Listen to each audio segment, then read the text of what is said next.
Türkmenistanyň territoriýasynyň üstünden beýleki ýurtlara ýük taşaýan ulug sürüjüleriň aýtmagyna görä, Türkmen serkedindäki ýaly açyk para soğurulmagy we sürüjüleriň muny tölemäge mejbur edilmegi tutuş region boýunça başga hiç ýerde ýok. Azatlyň gürrüňdeşi Albert geçen ýylyň Tomsundan bäri Gazagstanyň Eýrana we Türkiýe ýük taşaýar we munyň üçin Türkmenistanyň serket geçelgelerinden 2 gezek geçmeli bolýar. Türkmenistana Özbekistan bilen serkedindäki Farap geçelgesinden girip ýurdun Eýran bilen serkedindäki Sarax we Artyk-Luftabat serkedinden çykýar. Albert öz tejribeleri barada şeýle gurrun berýär. Проезжать транзитом через туркменскую границу, через территорию Туркменистана. Türkmenistanyň territoriýasyndan tranzit geçmeli bolýar.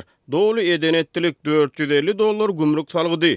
Mundan başga da göz öňüne bir getiriň ýene $150-180 salgytdan daşary gümrükçüleriň ellerine bermeli. Bu diňe bir tarapy ýurdu gireňine berilýäni, soňra ýurtdan çykmak üçin hem para bermeli. Eger her bir gümrükçüniň eline $10-40 aralygyny bermeseň olar şol ýerde saklaýarlar, dokumentlere gol çekmeýärler, möhür basmaýarlar. Bu sanitar gödäwçiliginden başlap gümrük başlygynyň gol oýmagyna çenli. Начиная от фитосанитарного контроля, там, заканчивая начальником таможни, там, допустим, да? Söhbetdeşimiz Albertiň sözlerine görä gümrük düzgünlerine laýyklykda her bir ýük maşynynyň alynýan gümrük salgydy $450 barabar üstesine her bir gümrükçi sürüjüleriň ellerindäki dokumentlaryň ählisiniň doly düzü bolmagyna garamazdan özleriniň talep edýän möçberinde puluň berilmegini soraýarlar.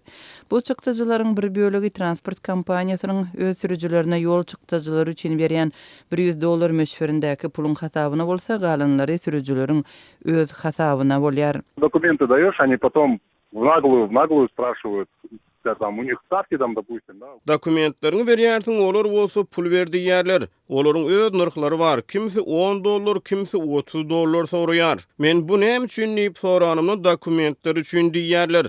Emma dokument üçin bolsa kwitansiýa berilmeli. Men kärhanada işleýärin, döwlet ulagyny sürýärin. Men soň hasabat bermeli. Olar bolsa ýok diýerler. Men bu näme param diýip sorasam, olar göz görteli. Hiç zatdan korkman hawa diýerler. Ну, я спрашиваю, это взятка, что ли? Они такие в наглую, не боятся ничего, да, взятка всё. Deyip Albert aýdýar. Onuň sözlerine görä gümrükden geçmek düzgüni birnäçe tapgyrlygyna malaşyrlar we şolaryň her birinde pul berip geçmeli bolýar. Сначала заезжаете на рентген, там оставляете $10. Даёте там, допустим, $100, вам 90. Başta ulugly rentgene girip şol ýerde $10 galdyrýarsyňyz.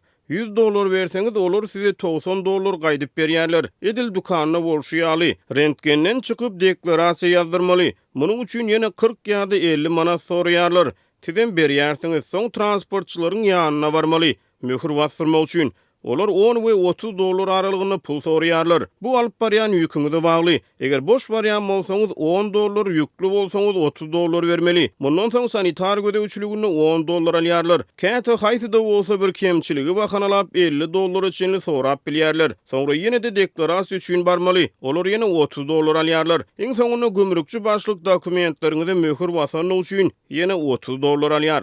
В конце начальник берет $30 за то, что у вас в документах печати поставил. Dip Adatlyk radiosu bilen 13 fevralda söhbetdeş bolan Gazagstanly ýük ulug sürüjüsi Albert gurrun berdi. Adatlyk radiosu Türkmenistanyň döwlet gümrük gullugyndan bu mesele boýunça kommentariýa alyp bilmedi. Mundan öň regional transport kompaniýalary we ýük taşyjylary Türkmenistanyň serkedine ketip geçmekde dürli kynçylyklara duçar bolupdy. 2019-njy ýylyň Tomsunda ýüzlerçe türkiýeli we Täjikstanly ýük uluglarynyň Türkmenistanyň, Özbekistan we Eýran bilen serketlerinde uzak wagtlap geçip bilmän galynlygy habar berilipdi. Üstesine Türkmenistan, Özbekistan we Gazagystan bilen serketlerini ýygyderli ýapýar. Käbir gümrük çäklendirmelerini girdiyar. Soňky 1,5 ýylyň dowamında Türkmenistanyň sebäbini düşündirmezden Täjikstanyň döwlet we hususy karhanalarına degişli ýük uluglaryny öz territoriýasyndan geçirmeýär. Täjikstanyň transport ministrliginiň rekomendasiýasy boýunça Täjikistan üçin ýük taşaýan halkara kompaniýalarynyň ulaglary has uzak bolsa da Türkmenistanyň üstünden geçmeýän alternativ ýollary ulanmaly bolýarlar.